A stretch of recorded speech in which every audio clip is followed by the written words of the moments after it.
Angelina. Hi, Georgina. How are you feeling? Good. Nice to meet you again. Nice to meet you too. So today we're going to discuss about our topic, Scorched But Safe, a complete guide to understanding, preventing and managing heat stroke. The purpose of the topic is to educate the patient on heat stroke, awareness, prevention and management. The goal is to assist the patient in recognizing early signs and taking immediate action. So when you see any signs of heat stroke, you need to really take immediate action. So now, what is heat stroke? Heat stroke is a condition caused by your body overheating, usually as a result of prolonged exposure to or physical exertion in high temperatures. This most serious form of heat injury, heat stroke, can occur if your body temperature rises to 40 degrees Celsius or higher. The condition is most common in summer months, like the summer months we have now. So it's a condition that happens when your body's temperature is overheated above 104 degrees Fahrenheit or 40 degrees Celsius. That's 40 degrees Celsius. So before we proceed with the discussion, we need to understand what is heat exhaustion and heat stroke. Heat exhaustion, they are both preventable conditions affecting the first patients, right? Recent research has identified a cascade of inflammatory pathologic events that begin with mild heat exhaustion, and if uninterrupted can lead eventually to multi-organ failure and death. So what it means is if heat exhaustion is not prevented, it can lead to multi-organ failure and death. Is really possible. Multi-organ heat exhaustion is characterized by non-specific symptoms such as headache and nausea. Untreated heat exhaustion can progress to heat stroke and much more serious illness involving central nervous system dysfunction such as delirium and coma. So what it means here is a small infographic here showing the differences between heat exhaustion and heat stroke. So for heat exhaustion, on the side of heat exhaustion is faint or dizzy, excessive sweating, cool, pale, clamp skin, nausea or vomiting, rapid weak pulse, muscle cramps. And then when you go to heat stroke, it shows throbbing headache, no sweating, blood temperatures above 103, red, hot or dry skin, nausea or vomiting, rapid strong pulse, may lose consciousness. So as you can see from the infographic, it's actually showing all heat exhaustion is the lesser symptoms, and then they can lead to heat stroke, which is more deadly. And so better prevent before it gets any. So let's classify heat stroke. It is classified into two, that is exertional and non-exertional. So on exertional is typically seen in healthy young adults who overexert themselves in high temperatures or in hot environments to which they are not acclimatized. Patients normally sweat. Yeah, this one is actually explaining that it happens with people who are more active, like let's put those athletes who run, those people who are more active in sports, and the more sign on exertion is more on sweating only. And then on non-exertional, it usually affects elderly and debilitated patients with chronic underlying diseases. And it's also impaired thermoregulation combined with high ambient temperature, often due to impaired sweating. Now when it's not a non-exertional, it's more usually it says usually affects elderly people. You know, they already have a lot of diseases on them, so we move on to signs and symptoms. How can we see, like, I have the signs of heat stroke, and what are they like usually? So heat stroke can come on suddenly, but warning symptoms often appear first. So we have the warning signs: abdominal cramps, muscle cramps, nausea, vomiting, headache, dizziness, weakness, heavy sweat or lack of sweat. When heat stroke starts, neurological symptoms can include. Now when it progresses from the list, we call this the first list of set of nausea, vomiting, dizziness. It's like a lesser, like the lower when it's not that. We cannot say it's still, yeah, it's still bad, but I cannot put it like it's nice, because sometimes when you have a headache, you can just drink water and then you can actually cure it. But now when it's now on heat stroke, there's more other signs like delusions, hallucinations, seizures or comas. It's now progressing. It's becoming dangerous. So on risk factors and triggers, who are most people who are at risk, we have the elderly people and the children, because for the kids, the immune system is not yet strong to defend itself against like to regulate the normal temperatures. And for the elderly, the immune system is already weak. They cannot fight. Yeah. So heat stroke is mostly to affect older people who live in apartments or homes that don't have air conditioning or good airflow. Other high-risk groups include people of an age who don't drink enough water, or with chronic diseases, some who drink excessive amounts of alcohol. So it does including the people who are likely to get affected more. This stroke is strongly related to the heat index, which is a measurement of how hot you feel when the effects of relative humidity and air temperature are combined. A relative humidity of 60% or more hampers sweat evaporation, which hinders your body's ability to cool itself. Yeah, so here it's also emphasizing like when there's high humidity and then your body cannot regulate to cool down, and then it leads to heat stroke. The risk of heat-related illnesses dramatically increases when the heat index climbs to 90 degrees or more.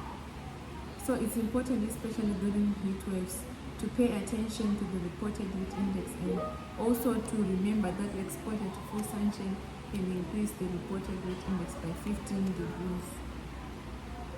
So on treatment, how you can treat it if you have the more signs of heat wave, even or heat exhaustion, the list one like headaches, excessive sweating, and all that. So the first thing is to get the victim to a shade area. Cool the victim rapidly using whatever methods you can. For example, you can take a towel and start to putting all over like the body or something like that, or using find some bigger and start fanning the person. Sometimes you can spray the victim with cool water from a garden hose, or sponge the person with cool water, or if the humidity is low, wrap the victim in a cool wet sheet and fan in your frequency. Monitor body temperature and continue cooling effects until the body temperature drops. You see, if it's now that is dead, that is in like coma already. So that person needs extra care, like also continuous cooling up until the body temperature decreases to normal. So if there's an emergency, you can call the hospital. If there's no first aid which happens with person, the next step is to call the hospital, the ambulance. Also, do not give the victim alcohol to drink. Get medical assistance as soon as possible. Now we go to those are possible treatments that you can do to somebody who has succumbed to the excess of heat stroke.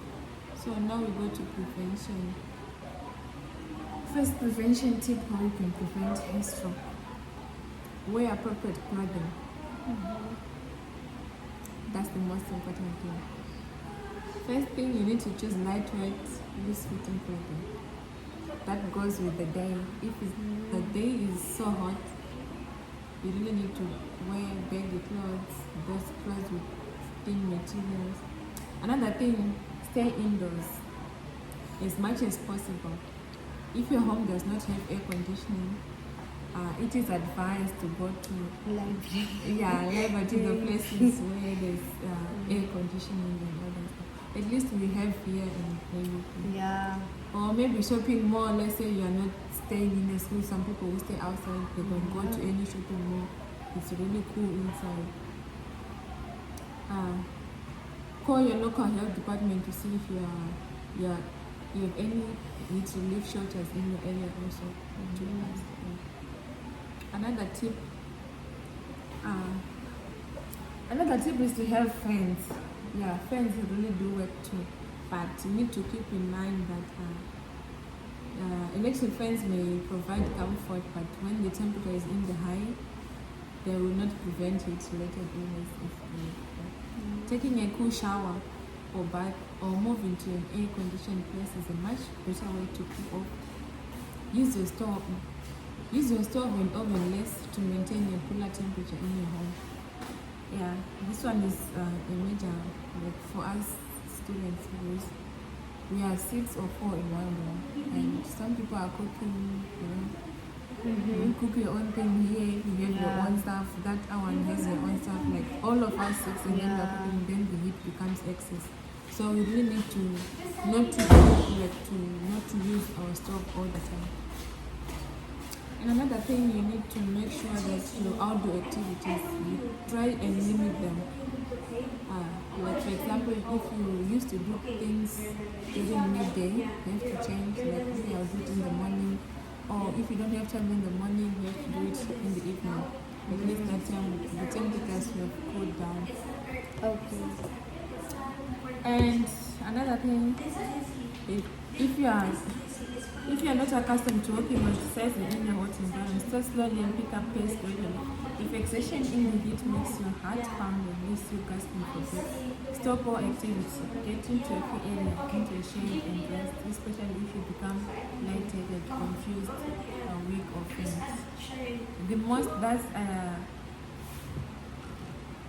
I think that's the most also important thing, to always find a cool area.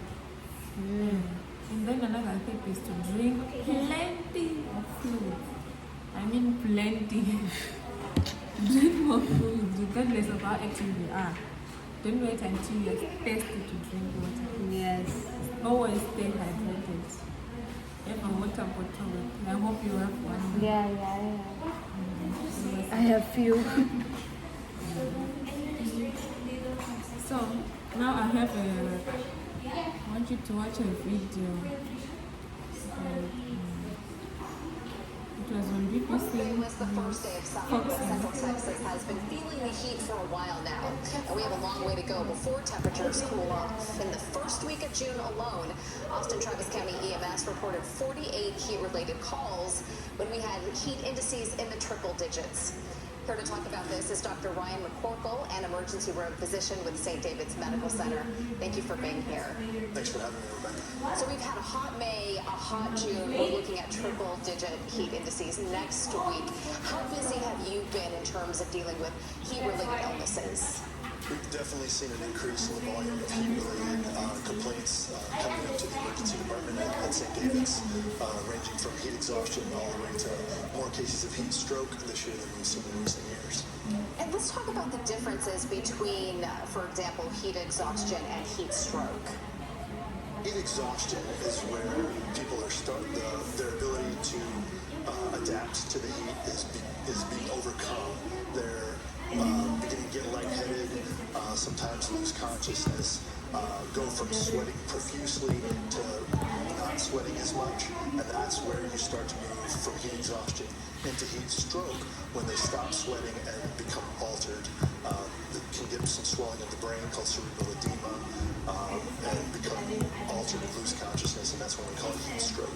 How dangerous is heat stroke? What does it actually do to the body? Heat stroke is where the brain actually starts to swell. You can have permanent damage. We've had several cases where we've had to put people on a ventilator and use the invasive cooling measures where we run chilled IV fluids into their veins, put a catheter into the bladder, and run chilled fluid through that. And then the misters is really the evaporative cooling is how we rapidly reduce people's core body temperature when they have that heat stroke. Now, Central Texas is a very active outdoors community. People like to exercise, hit the trails, even in summer. What advice do you have for people to do this safely during the hotter months? As physicians, we're always happy to see people being active. It's great for our overall health. But during these times of the year, it's so important. If you're going to be active, you need to do it in the early morning hours, preferably, or the very late evening hours. Talking before 8 in the morning, after 8 p.m. Those peak hours, especially in the afternoon, that's how you're going to end up in the ER with me, is being out during that time of day trying to exert yourself. I know hydration is also key. How much water should men and women be drinking, and kids, of course, too? Sure. We say for females to be somewhere around 2 liters, a little bit more, depending on your body mass. But that's kind of a good starting point. If you're heavier than that, a little more. If you're less than that, a little less. Kids, their body temperature regulation is not mature yet, so they have a harder time adjusting to the heat. So they need to be hydrated and make sure they have good, consistent urine output, and that they're not getting overheated, see that change in the color of their skin, or starting to get lethargic or sleepy. And I know they say by the time you're thirsty, you're already dehydrated. So talk about the importance of hydrating before working out. You have to pre-hydrate in this heat and with this humidity. You got to start before you even head out. It's not enough to just take fluids with you. You should be drinking several hours before you're planning on having activity. You may even want to consider things like Pedialyte or a sports drink mixed with water to get some electrolytes too. There are rare cases where people drink way too much just water and decrease their body sodium and have problems from that. So we do like to see people mix in some electrolytes in addition to drinking just water. So if you experience symptoms of a heat-related illness or you see someone out and about in distress, what actions should you take to potentially save a life? So if you see we want to get any restrictive clothing off.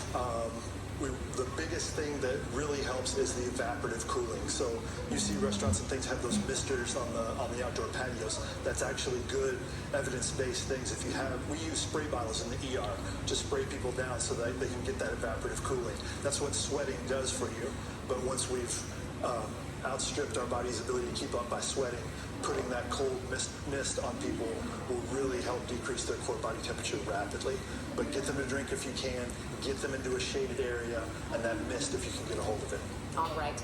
Dr. Ryan McCorkle with St. David's Medical Center, thank you so much for sharing your time and expertise with us tonight. Thanks for having me, Rebecca.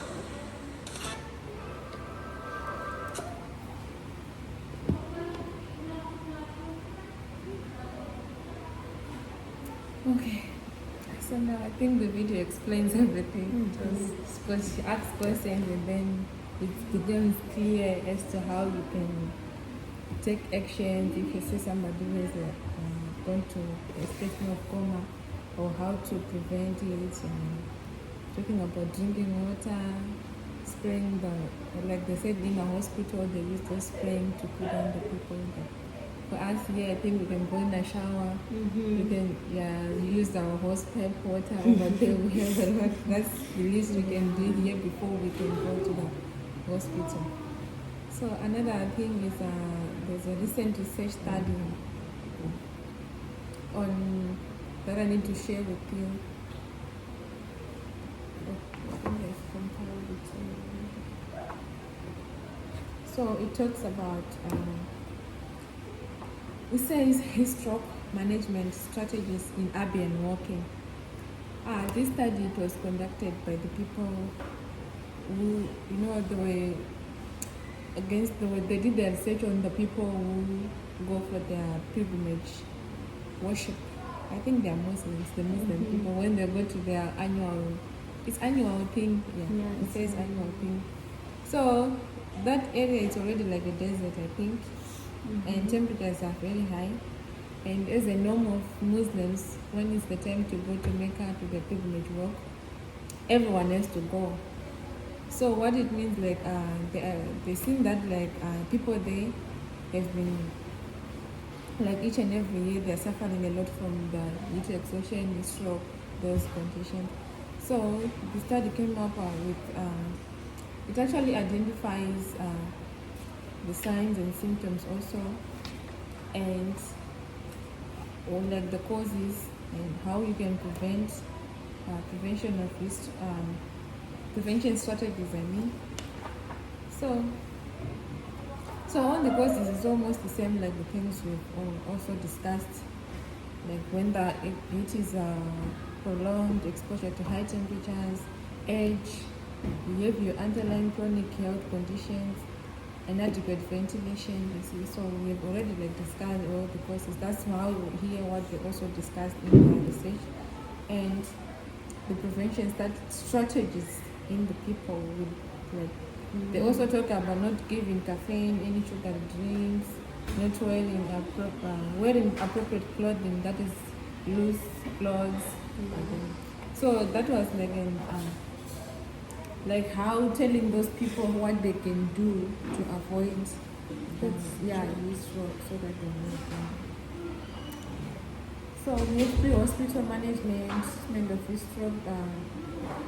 You can say they started about talking about pre-hospital, what you can do before you go to hospital, then therapeutic interventions, and then when it reaches complications management and organ support. Now this is like maybe somebody has gone already into a coma, because pre-management is just to do the rapid cooling, clinical ward, like what you do before you take the person to the hospital. And then the therapeutic, we do the cooling techniques as were explained in the video. Like in the hospital, they do their spraying thing to cool down the patient, they remove clothes to make sure you're still in good shape. And then on the complications, it was mainly talking about like let's say it causes like damage some internal organs. Maybe now you have reached a stage, maybe you need a donor or somebody to give you. That's like a complication from you see. So heat stroke, the thing is, it's really a deadly disease if it reaches the climax. It really needs to be prevented before it gets worse. So now I have a health quote to share with you. I have a Bible verse and a health quote. So our health quote comes from Benjamin Franklin. Do you know him? Maybe. He was the president of America. He's on the 100 years. That's Benjamin Franklin. So he said, an ounce of prevention is worth a pound of cure. What it means for me, let me explain for me to you. It's better to prevent than any cure. Because prevention is much more cheaper than cure, like a pound of cure. So you better drink your water every day. Carry your umbrella. Have those hand defense if it's really hot. What else you need to carry? Wear loose clothes. Especially our uniforms, at least your dentist uniform is not that thick. The material is fine. So still, you can manage with that one. But now if you're at home also, manage also always wear loose clothing. It's better to prevent than to cure. Our aim here is to prevent mostly before we go to curing. And then our Bible verse comes from Isaiah 58, verse 11. It says, and the Lord will continually guide you and satisfy your desire in scorched places and give you strength to your bones. and you will be like a watered garden and like a spring of water whose waters do not fail. I need you to tell me what you understand by this verse. What by this verse? That if you drink, if you, No, yeah. and the Lord will continually guide you and satisfy your desire in your scorched place and give strength to your bones, and you will be watered like a garden and spring water. You do not fail. Not fail. So in here it's a hope that the God will continuously guide me and He will flourish me with blessings, with abundant blessings like watered garden. You know the water garden, it's filled with flowers, different like refreshing things. So it will be like a flourishing garden. And with this, how can I relate to the topic what we are discussing? That if we drink water, our body also will be flourished, because our body 95 or 97% of it's water. So without water, we can't imagine a day. So we should drink plenty of water. Yeah, that's the first prevention. After that, it should be the first one. To keep our that body should be- hydrated. Yeah, so before I go to, I have a checklist.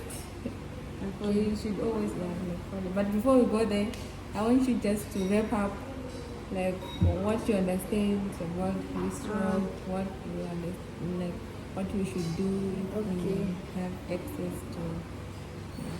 So heat stroke is a disease before heat exhaustion. First heat exhaustion happens, then heat stroke happens. So heat stroke is when your body temperature or when the temperature go above 40 degrees Celsius and 104 degrees Fahrenheit. Yeah. And also when we are in the stage of heat exhaustion, we should prevent that time. Otherwise, if we don't prevent that time, it might become like it might turn into heat stroke, and sometimes it becomes like a deadly disease. Yeah, it's actually deadly. Yeah, it's deadly. Like It is. people die Yeah, from even heat stroke. even the headache on its own, like the vomiting, nobody would want just to vomit. So whenever we get the signs like vomiting, nausea, dizziness, then the low pressure and all the stuff, we should prevent ourselves by keeping our bodies cool, go in a cooler place like AUP library and some classrooms that we have that are aircon. Almost all of the classrooms are aircon. Yeah, so we should go in that such places, and we should drink plenty of water, and we should use umbrella, fan, and Okay. that's it. So now the checklist that I have for you is just to you to guide you like through the day. Like Okay. always remember when you go out or when you wake up, what's the first thing should I do? Yeah. So the instruction is to track your hydration habits Mm-hmm. and your exposure to heat Okay. for one day or maybe every day. Now you have to always monitor it. Yeah. So it says, in the morning, you have to ask yourself, did I drink water? Or maybe let's say after, because in the morning you go to class, sometimes maybe you do, and then until break time, let's just say from up until 10. When it's now 10, you have to ask yourself, like, since morning, did I drink I water? drink water because Amount. What was the amount of water that I drink from it morning was to not night? a lot in the morning, but I drank water. I can't say that. Because Not according a lot. according to the video, when they were interviewing the doctor, it says to the female at least 2 per day it has to be liters. 2 liters. It's a So lot. you can say maybe, I don't know, you can divide the meals. 700 meals, 700 or 200 meals from morning up until. No, you should like in per meal you should not meal in whole day every like the whole day. Yeah. After 2 hours maybe you can drink one like 50 mls or Yeah, 3 hours. I think that calf. Well, I mean, I think yeah. The like, calf in the calf the like, bottle. like the calf bottle, yeah. Oh, it's 50. Yeah. 500, sorry, not 50, 500 mls, yeah. So if you use that one, you like 500 early in the morning, and then the break time again. Then in the afternoon, you also have to ask yourself, did I limit sun exposure during peak Obviously, heat? yeah. I don't like to go to the sun. Yes, yeah, but today it was raining, right, in the afternoon. Yeah. So, And then in the evening, you also have to ask yourself, like, did I wear breathable lightweight clothing today, which didn't affect my health in any way, even up until next time? So if you do, then it's a check. All those check. yes. Check. Okay. I do light. I wear light. Okay, there's a reflection question. What changes can you make to improve hydration and heat? That's a good question. So what can I do? I have to carry my water bottle, 1 liter water bottle everywhere because it's good for health. Yeah. Sometimes like I don't carry the bigger one because I feel too lazy to carry or like Yeah. I might lost it because it's a Yeah. tumbler. So And you I- can refill anytime because there's a lot of water dispensers everywhere. Yeah, so I carry the smaller one, but now maybe I have to shift in a bigger version because in smaller one, if you take the small bottle, I don't finish it. But if I take the bigger one, at least if I eat drink half, then it's equivalent to the smaller one, right? But now you have to make sure you're drinking. Yeah, and also take fan with me and always try to stay in cooler places. And what else? Yeah. Okay, so I have a 10% quiz. Okay. I think seven multiple choice and 3 true or false. True or false. So our first question says, what is heatstroke? According to what we've Heatstroke. discussed. The options, option B, a life-threatening condition caused by excessive heat and dehydration. Yeah, that's correct. Go to number 2. Which immediate action should you take if someone is showing heatstroke symptoms?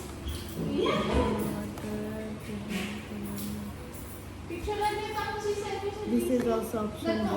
Move them to a cooler shade and apply cold compress. Our question for number 2. What is the major cause of heatstroke?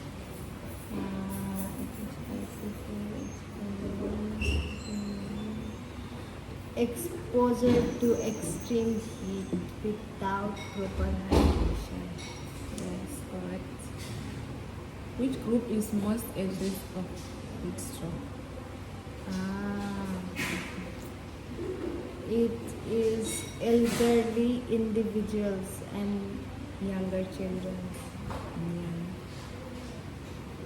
Number 5. What is the best way to prevent heatstroke? The best. It says the best. Stay Best hydrated and Best avoid. is the keyword. Yeah, best is dehydrated. Stay Yeah. hydrated and Yeah. avoid excessive heat exposure.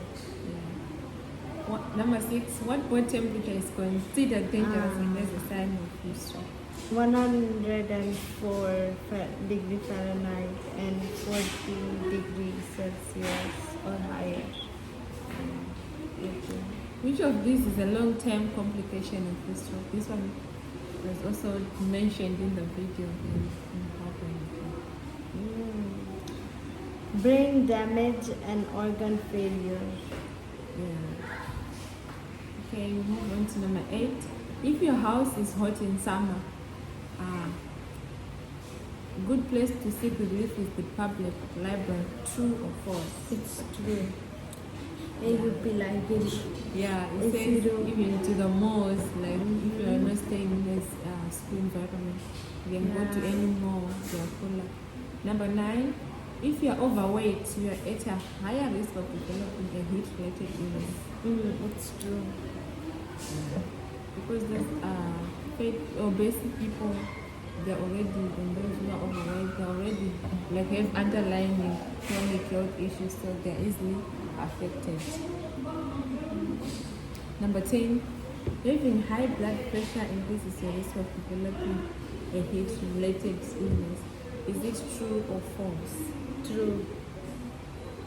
Yeah. Because high blood pressure, because people, it's already a chronic health disease. It also, sometimes when the temperatures are so high, it also do the same thing. The BP is also rising, so they really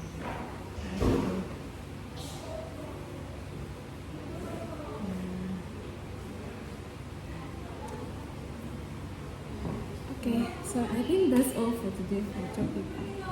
Thank you so much for your time and for the discussion that we have. I hope you get something, you learn something. You also learned the preventative measures to take. Actually, and hopefully Yeah, I need it for my future because you really the earth is getting hotter day by day. So yeah, thank you for sharing such a beautiful